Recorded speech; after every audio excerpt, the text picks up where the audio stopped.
Hello and welcome to another Tabletop Games blog review.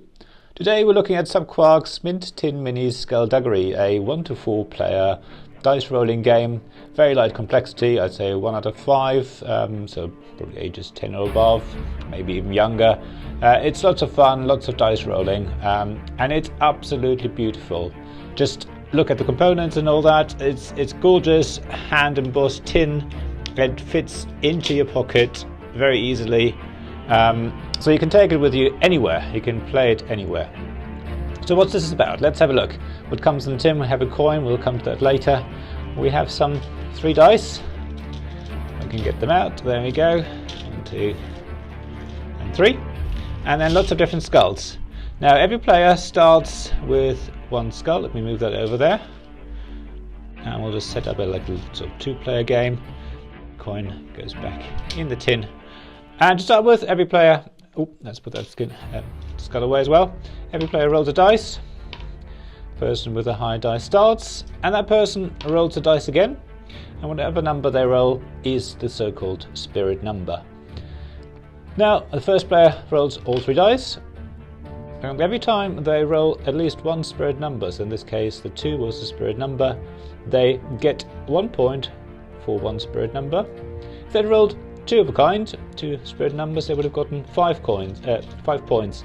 And these are represented by the black skulls. You can either have 5 white skulls or 1 black skull. If they rolled 3 spirit numbers, they would have gotten 10 points. So as you roll and keep rolling, there you go, another 2, so another skull for that player. You basically, keep getting points, and then as soon as you have no longer rolled at least 1 spirit number, it's the other player's go. They roll their dice. Again, there we go, he's rolled 1 spirit dice, and another one, and it keeps going backwards and forwards until someone has exactly 15 points, represented, as I say, by either 3 black skulls or a combination of white and black skulls. The problem is you don't want to go over, so obviously as you reach the sort of 15-point mark, if you roll, say, 2 dice and you would get 5 points, you would potentially go over your 15 and you would bust. To prevent that, you can use the crystal skull. These basically are played to shatter a dice. So say, for example, I had rolled 2 2s, 2 spirit numbers. I could shatter one of them and then only get 1 point, 1 white skull, to hopefully stop me from going over the 15 limit. You can play these crystal skulls on your own dice or your opponents, and as I just sort of said, the temptation might be to play it on your opponents to slow them down, but you each only get 1 crystal skull, and once you've used it, it goes in the middle. If you want that back, you'd have to roll 3 of a kind of any number, doesn't have to be the spirit numbers, and you would get your crystal skull back, but again, only up to the limit of 1. So you really do have to use it wisely, and you're probably better off actually saving it towards the end of the game, where you have maybe, as I say, sort of 14 points, and you roll your dice, and if you roll 2 spirit numbers, you might want to then use your crystal skull on one of your own dice to bring you up to exactly 15 points, and you win the game. There's also another thing: when you roll 3 of a kind, you as I said, you can either get your crystal skull back. However, if you already have a crystal skull, then what happens is, or actually there's another rule, if you roll 3 of a kind of the spirit numbers, you actually score the points, so you would get 10 points for that. But again, if you didn't roll any spirit numbers, or you already have your crystal skull, what happens then? You get the coin coming out with the little hourglass at the top, and that then sets off a sort of timer. The next time this happens again, someone rolls 3 of a kind but not the spirit numbers, or they can't get their crystal skull back because you already got it, the coin then gets flipped over, and what happens at that point? Skulduggery happens, and it's quite simple really. What happens, you pass your skulls to the player on the left, and it goes all the way around the table. So here's another way of potentially, if you're behind, moving the skulls around so that you get your neighbor's skulls and maybe get back into the lead.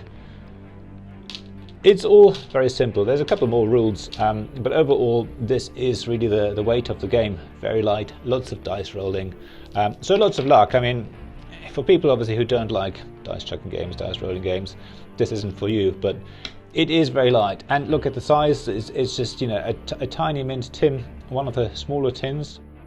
So I mean, normally you get the rectangular mint tins sort of in two sizes, the larger one and this one, the smaller one, and it fits perfectly into your pocket. All the components fit in neatly. It means you can take the game with you anywhere. And because of the size of the game, the length of the game, the complexity, it's really easy to take it with you anywhere and play it anywhere, as long as you have a little area to set up the game. It's a lot of fun, so you know, you can play it in a pub, restaurants, I guess on airplanes, anywhere, wherever. So a little table at, you know, airports and things like that, while you're waiting for things to happen. And it's definitely one of those games that I'll take with me on holiday. Yet another game, but I've already made sure I've got this game in my coat pocket, so I can have it available at any point. So it'll probably come out when we're out and about. I'll say maybe in a pub or restaurant waiting for food, or maybe out having a picnic or something. You know, as long as you have a flat enough surface, you can roll the dice and you can play the game, and it doesn't take long. It's to say, depending on how well you roll the dice, it can be quicker or take longer. The components of this game are what to me makes this game even more special. So not just it being a Mint Tin game, but the lovely custom coin is absolutely beautiful. It's a proper coin, you know, you can feel the weight of it. All the skulls are basically beads, but again, they're beautiful. They just add to the atmosphere. You know, you've got the crystal skulls, the white skulls and the black skulls. They are, you know, just perfect. And of course, all the thing that's gone into making this game, so the embossing of the Mint Tin has been made by hand. Have a look on the Kickstarter page, and also my unboxing video, which I'll post a link to in the description below. Yeah, that has all been embossed by hand. Inside the box you have the signatures of Kate and David, all the, again, hand signed. It's not stamped in and mass produced. This is, you know, lots of attention to detail. It makes it really magical, a really special thing. It does feel very special. So all these things that have gone into the game, the story behind it, is what makes this game even more special, and a game that, as I say, I'll have with me pretty much all the time. So if you see me, you can ask to play a game of Mint Tin Mini Skulduggery with me. And that's really mostly it. As I say, I can highly recommend it. It's lots of fun. If you don't like dice rolling games, okay, it's not for you, that's fine. But for most of people, you know, spending 15-20 minutes rolling dice, spending a bit of time, it's fun. And also, what I've forgotten to say is there is a solo variant to this game as well. So you can play this by yourself. Again, if you say on a long haul flight or something like that, you know, you can play it in an airplane, put the table down and roll some dice. You know, all the components basically stay in the tin. Only the ones you're actually using come out, so the dice and maybe the skulls that you use for scoring. But you know, it packs away really easily, really quickly, and is a lovely small form factor. So even though I haven't tried the solo variant myself, there is one which I think is a great addition to any game, having the solo variant. Doesn't happen often enough in games, unfortunately. So yeah, I can, as I say, highly recommend this game. Check out the subQuark website. The game was kickstarted, but I believe it's going to be available in May 2019 for general purchases. If you have kickstarted that, you probably will have received it now. I'm in the UK and I've got this now sent over from the US, all the way across the pond. Yeah, keep an eye on the website. Again, I'll put the link in the description of this video. Other than that, as always, please subscribe, like and comment below, always very appreciated. Check out my Twitter feed, my blog page, there's a review of this as well on there in written form, Patreon page, Ko-fi, all that, links in the description below. But other than that, thank you very much for watching, and I hope to see you again soon.